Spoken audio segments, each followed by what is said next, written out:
My dear children, each character in this tale is represented by a different instrument of the orchestra. The bird by the flute, the duck by the oboe, the cat by the clarinet, the grandfather by the bassoon, the wolf by 3 horns, Peter by the string quartet,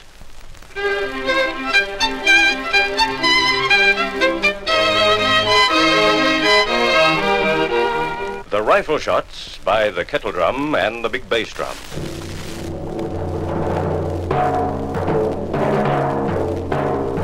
Thus, you will learn to identify the special color of these instruments during the performance of this tale, Peter and the Wolf. Now, bright one morning, Peter opened the gate and went out into the big green meadow.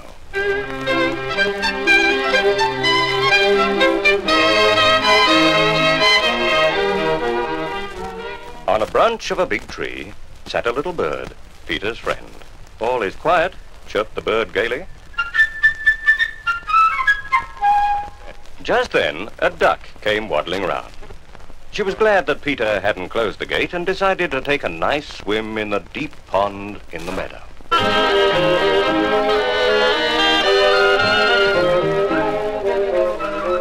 Suddenly, something caught Peter's attention. He noticed a cat crawling through the grass.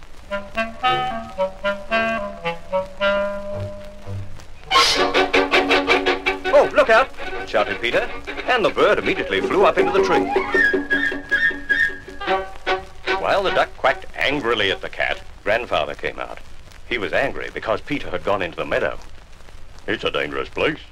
If a wolf should come out of the forest, then what would you do? Peter paid no attention to his grandfather's words. Boys like him are not afraid of wolves, but Grandfather took Peter by the hand, led him home, and locked the gate. Now, no sooner had Peter gone than a big grey wolf did come out of the forest.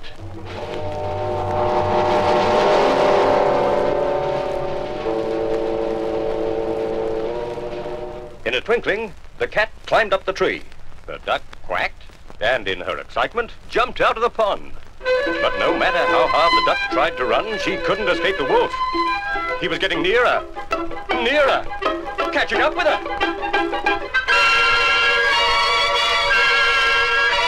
And then he got her, and with one gulp, swallowed her.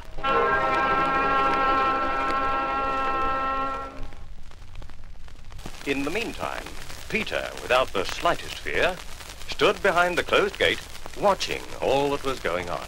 He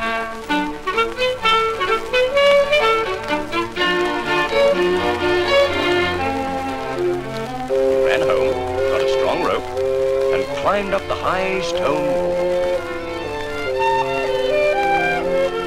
One of the branches of the tree round which the wolf was walking stretched out over the wall. Grabbing hold of the branch,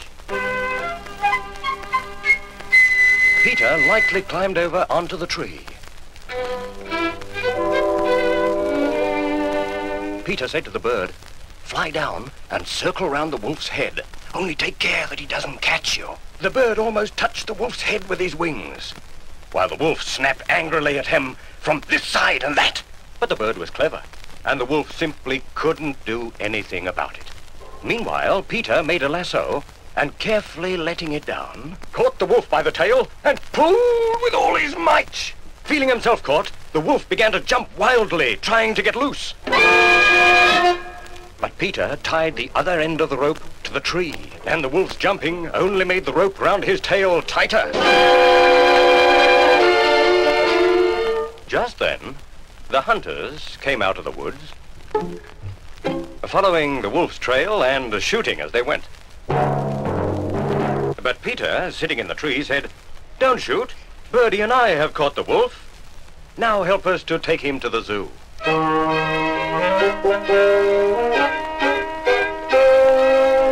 Imagine the triumphant procession.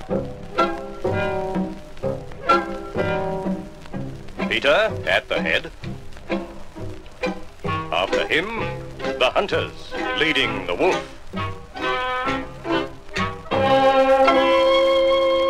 And winding up the procession, Grandfather and the cat. Grandfather tossed his head discontentedly. Well, and if Peter hadn't caught the wolf, what then?